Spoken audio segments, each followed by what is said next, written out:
By Courier. By O. Henry.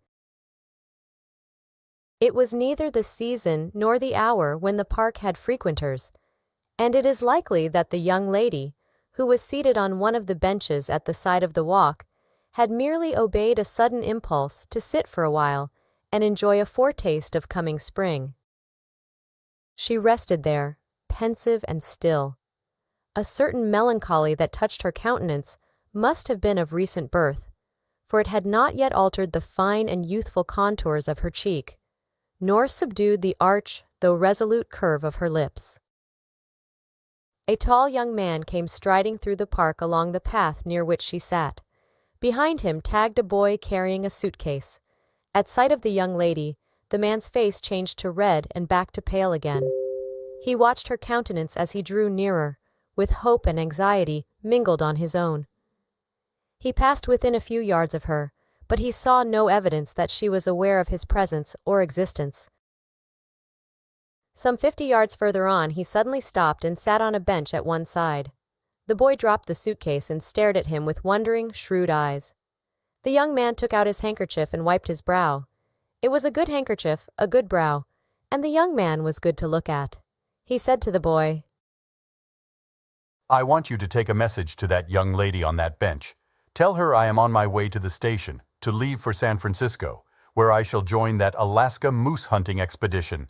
Tell her that, since she has commanded me neither to speak nor to write to her, I take this means of making one last appeal to her sense of justice, for the sake of what has been. Tell her that to condemn and discard one who has not deserved such treatment, without giving him her reasons or a chance to explain, is contrary to her nature, as I believe it to be. Tell her that I have thus, to a certain degree, disobeyed her injunctions, in the hope that she may yet be inclined to see justice done. Go and tell her that." The young man dropped a $50 into the boy's hand. The boy looked at him for a moment with bright, canny eyes out of a dirty, intelligent face, and then set off at a run. He approached the lady on the bench a little doubtfully, but unembarrassed. He touched the brim of the old plaid bicycle cap perched on the back of his head. The lady looked at him coolly, without prejudice or favor. "Lady," he said, "dat gent on de oder bench sent yer a song and dance by me. If yer don't know de guy and he's trying to do de Johnny act, say de word and I'll call a cop in 3 minutes. If yer does know him and he's on de square, why I'll spiel yer de bunch of hot air he sent yer." The young lady betrayed a faint interest. "A song and dance," she said, in a deliberate, sweet voice that seemed to clothe her words in a diaphanous garment of impalpable irony. "A new idea. In the troubadour line, I suppose.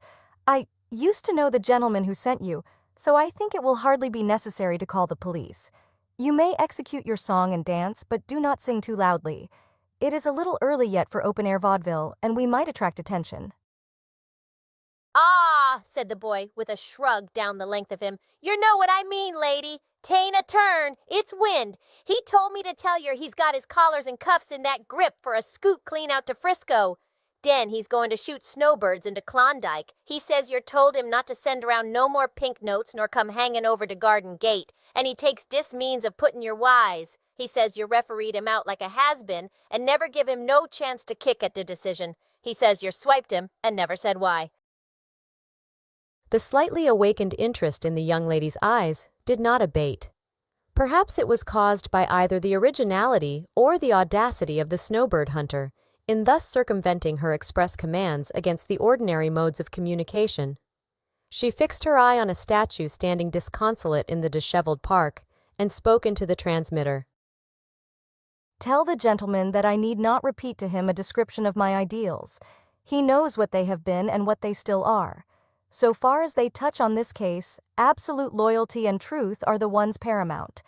Tell him that I have studied my own heart as well as one can, and I know its weakness as well as I do its needs. That is why I decline to hear his pleas, whatever they may be.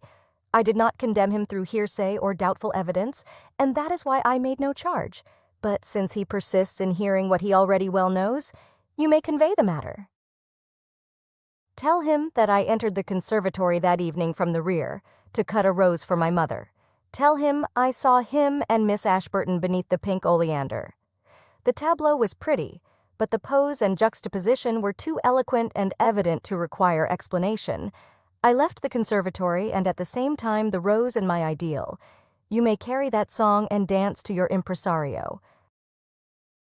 I'm shy on one word, lady. Jux, put me wise on that, will yer? Juxtaposition, or you may call it propinquity, or, if you like, being rather too near for one maintaining the position of an ideal. The gravel spun from beneath the boy's feet. He stood by the other bench. The man's eyes interrogated him, hungrily. The boys were shining with the impersonal zeal of the translator. The lady says that she's on to the fact that gals is dead easy when a feller comes spieling ghost stories and trying to make up, and that's why she won't listen to no soft soap. She says she caught your dead to rights, hugging a bunch of calico in the hothouse. She sidestepped in to pull some posies, and yer was squeezing the odor gal to beat the band. She says it looked cute, all right, but it made her sick. She says you better get busy and make a sneak for the train. The young man gave a low whistle, and his eyes flashed with a sudden thought. His hand flew to the inside pocket of his coat and drew out a handful of letters. Selecting one, he handed it to the boy, following it with a silver dollar from his vest pocket. "Give that letter to the lady," he said, "and ask her to read it. Tell her that it should explain the situation. Tell her that, if she had mingled a little trust with her conception of the ideal, much heartache might have been avoided. Tell her that the loyalty she prizes so much has never wavered. Tell her I am waiting for an answer." The messenger stood before the lady. The gent says he's had the ski bunk put on him without no cause. He says he's no bum guy. And lady, yer read that letter, and I'll bet yer he's a white sport, all right. The young lady unfolded the letter, somewhat doubtfully, and read it. Dear Dr. Arnold, I want to thank you for your most kind and opportune aid to my daughter last Friday evening, when she was overcome by an attack of her old heart trouble in the conservatory at Mrs. Waldron's reception. Had you not been near to catch her as she fell and to render proper attention, we might have lost her. I would be glad if you would call and undertake the treatment of her case.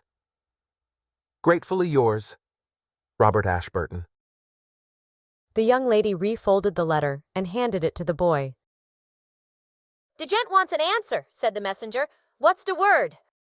The lady's eyes suddenly flashed on him, bright, smiling, and wet. Tell that guy on the other bench, she said with a happy, tremulous laugh, that his girl wants him. If you like the video, put a like, subscribe to the channel and click on the bell to not miss our new videos.